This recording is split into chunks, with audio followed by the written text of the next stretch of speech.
So Tom, tell me exactly how you feel about Star Wars: The Last Jedi. Worst Star Wars movie ever. It was. I knew you were going to bring that up. You said you were going to lay off of it, but oh my God, it ruined my childhood. That is a bit extreme. It was that bad. It was that bad. That bad? It was that bad. So, what would be your favorite? Empire for sure. I mean, Empire's number one, then New Hope, then Return. Yeah. We'll ignore the prequels, pretend those didn't exist. Then you've got Rogue One. Cool. I like fitting that one in, even though it's not part of the whole saga. But I like that Rogue One. So, Last Jedi, worst one ever. Even worse than the prequels? Again, we pretend those don't exist, so maybe not that bad, but... Sorry. So, 2 Men in a Truck. Okay. It started there, yeah. Was that your... It's not your first job, but is it your first, career job? No, certainly not. It's definitely where I cut my teeth in franchising, for sure. I had worked in the wireless industry for quite a while, and I had helped dealers, independent dealers, get contracts with different carriers and things of that nature, but that isn't really a franchise. But then I was fortunate enough to get the position at 2 Men in a Truck, and just fell in love with the franchising industry there. So what's the love about the franchising industry?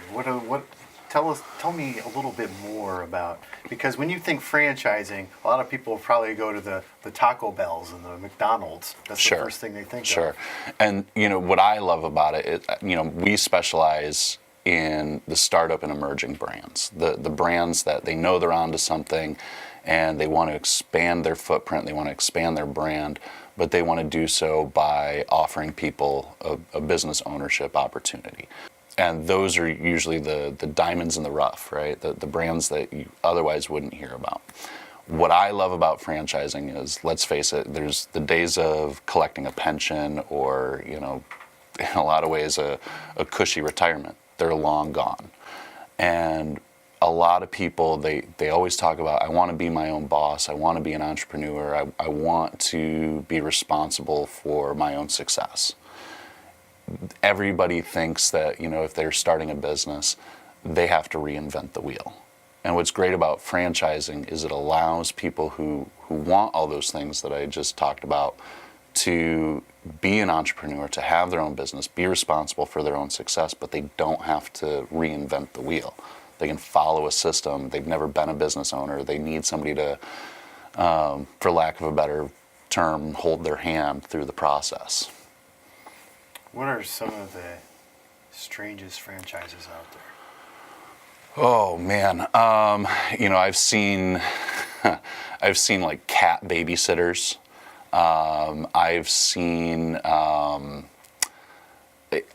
some odd ones, but we have some unique ones that we represent. I mean, there's Fire and Rice, which we had for our open house, and we have here in Lansing. Fire and Rice is a kind of a hybrid between a food truck and a catering company, but it's paella. All they serve is paella. A lot of people don't even know what paella is. It's amazing. I love it. It's just simply amazing.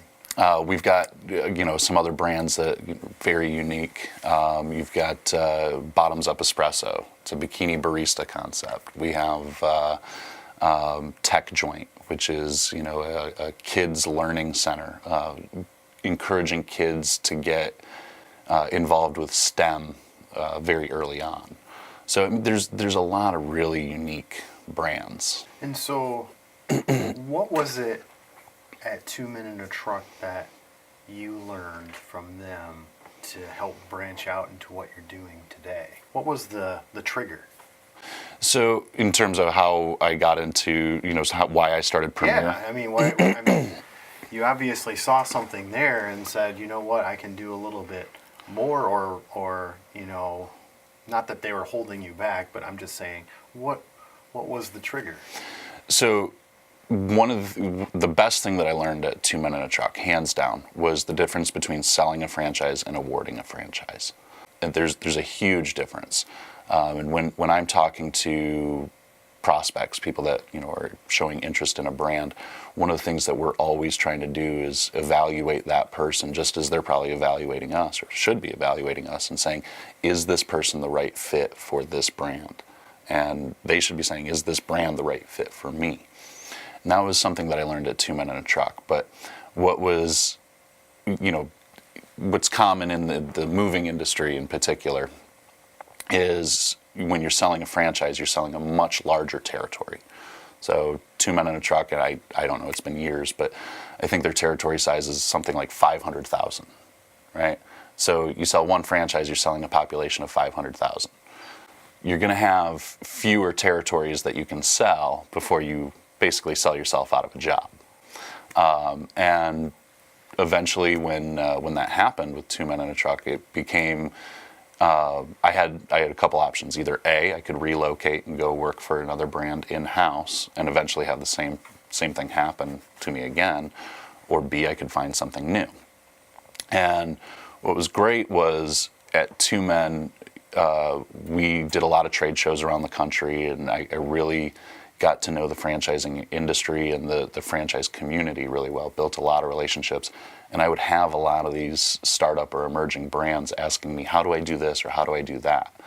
So when I left Two Men, I was able to kind of have a side gig while I figured out what was next, doing some consulting for these different startup or emerging brands.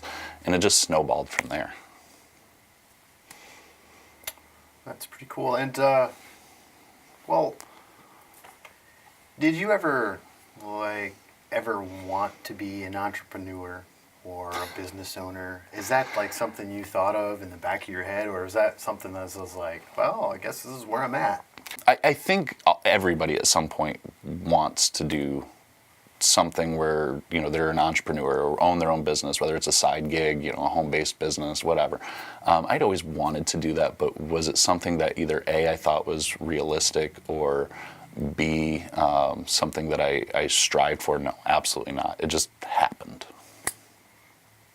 It was a happy accident. It was a happy accident.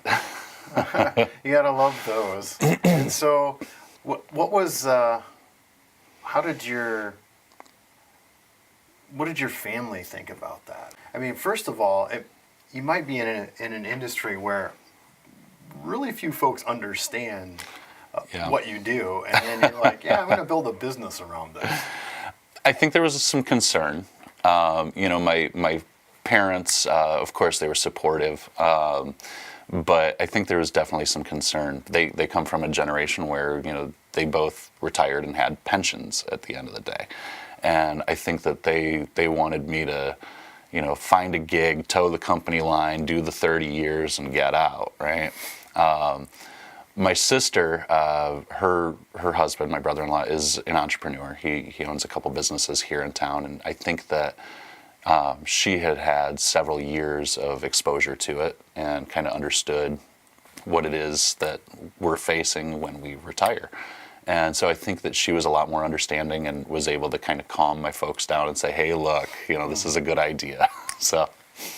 Well, that's good. Well, let's segue to your mom a little bit. So I found out a little bit ago that you're the child of someone fairly recognizable. So I'll talk a little bit about what your mom has accomplished and a lot. My mom is the former CEO of the Michigan League for Public Policy. It was the Michigan League for Human Services when I was growing up. Okay. And they are in essence, they're an advocacy group for women and children's welfare issues in the state of Michigan. And so, how was growing up in that arena affected you? In what you're doing now, or how has it really molded who you are? I think that a lot of what I do is giving back, whether it's guidance in terms of helping people become their own boss or whatever. And it's certainly not giving back in the way that my parents did.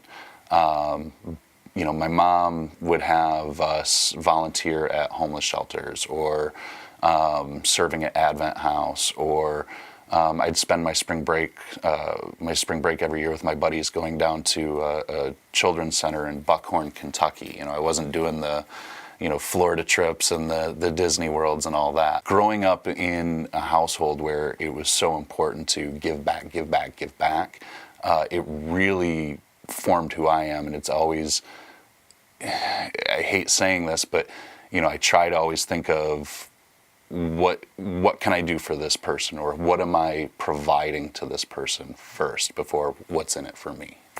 I mean, that's a good philosophy to have. And well, let's continue the family tree here. And you've recently extended your family tree. Yep. But you've gotten married, but the other aspect to it is that this is a business partner as well. Yep. So how are you guys making that work? It's Carrie and I have we have a very unique relationship, and we are very, very fortunate that we met professionally before we were dating. So I was actually involved with another development agency before starting Premiere, and I was farming work to Carrie. She was a freelance graphic designer at the time, and I'd farm work for her, when clients needed brochures or this or that designed. And I was really impressed with her work. And the more we worked together, the more work I sent to her, the more we started hanging out, and it just kind of evolved from there. We were, colleagues, and then we became friends, and then we started dating, and then now we're married. And it's interesting because we're able to go back to that starting point, which makes it work. Carrie is also very firm in, there's certain areas of the house that no shop allowed. We're not allowed to discuss business in certain areas of the house, which that definitely helps. Well, was she with you when you started Premiere, or was she just in later on?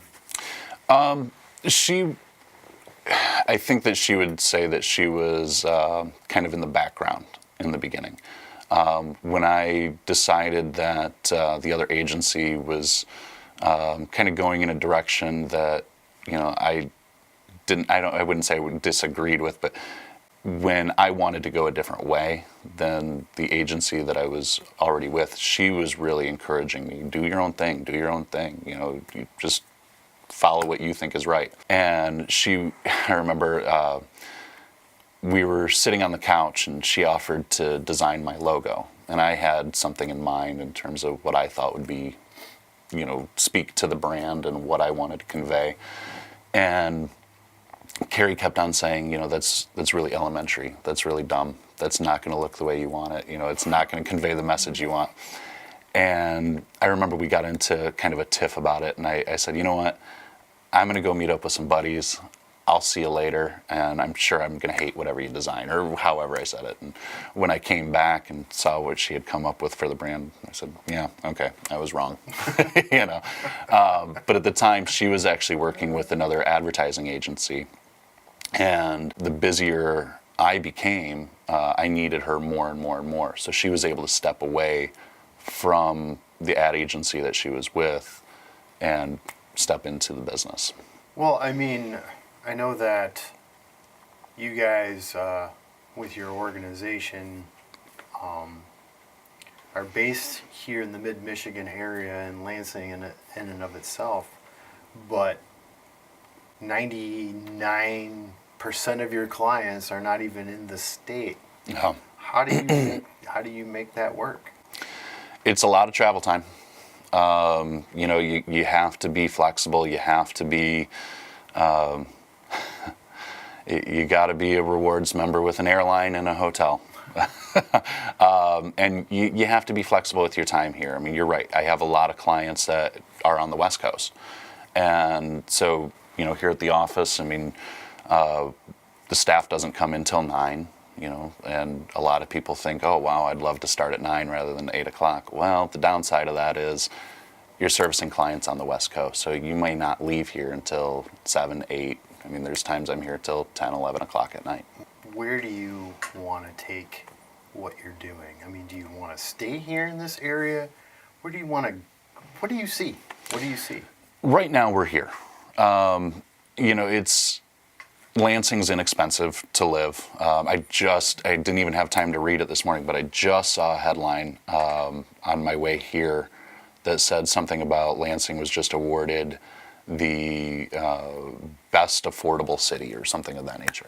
I'm going to read the article when we're done here today. But it is it's a low cost of living. It's very easy to get to the airport. Detroit Airport, not Lansing Airport. I really wish that we could improve the Lansing Airport. A little disclaimer there. A little disclaimer. But no, I mean it's easy to get to the airport. It's easy to hit the road and be wherever we need to be. So I think right here between the cost of living and then more importantly, you brought up family. With both of our families being here, we're here for a while. Well, that's cool, Tom. I appreciate you coming in and talking a little bit more about you, who you are, your background, and the business, and learn a little bit more about franchising and what it really is. So thanks for stopping by. Thanks for having me.